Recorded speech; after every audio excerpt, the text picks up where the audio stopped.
আমরা চিকিৎসা সুবিধা প্রত্যেকের দ্বার প্রান্তে পৌঁছে দিতে চাই। ওই সুকাশ থেকে কাউকে, ওই লালর থেকে, চামারি থেকে, ওই রামানন্দ খাতুরা, সেই প্রত্যন্ত অঞ্চল রামপুর থেকে আমাদের কাছে কিন্তু এই সিংড়াতে চিকিৎসা নিতে আসে।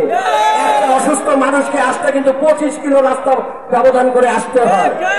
বন্ধুর রাস্তা মানুষ অনেক, আমার মা বোনরা যারা ডেলিভারি রোগী তাদের আসতে খুব কষ্ট হয়। সেটাকে মাথায় রেখে আমরা আগামী দিনে প্ল্যান করেছি প্রত্যেকটি ইউনিয়নে একটি কমিউনিটি হাসপাতালের মাধ্যমে প্রত্যেককে 24 ঘন্টা স্বাস্থ্য সেবা দেওয়ার অঙ্গীকার আমরা এই সরকার ক্ষমতায় আসছে 7ই নভেম্বর।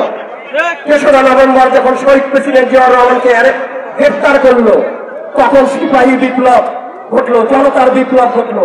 সিপাহী এবং জনতার বিপ্লবের মাধ্যমে 6 তারিখ গভীর রাতে আমাদের প্রিয় নেতাকে ছেড়ে দিতে বাধ্য হলো।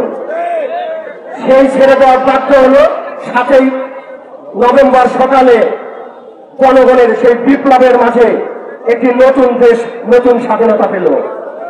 যেমন 5ই আগস্টে পেয়েছে, যেমন 71-এ পেয়েছে, ঠিক তেমনি বাকশালী শাসন ব্যবস্থার পরে 7ই নভেম্বর আমরা মনে করি একটি নতুন বিপ্লব, নতুন স্বাধীনতা হয়েছে প্রিয় ভাইরা।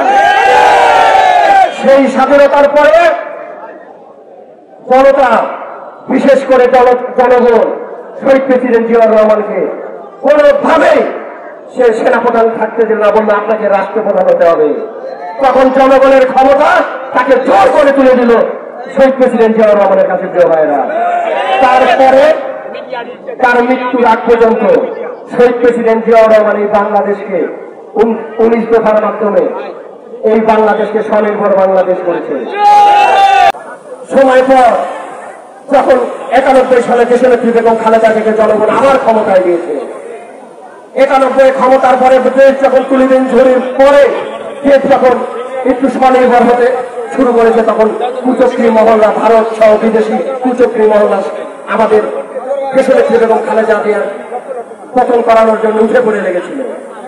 তখন আমাদের নেতাই, আমাদের নেত্রী তত্ত্বাবধায়ক সরকার ইস্যুতে নতুন করে আইন পাশ করেছিল। সেই তত্ত্বাবধায়ক ইস্যু 2008 সালে তত্ত্বাবধায়ক ইস্যু এই শেখ হাসিনা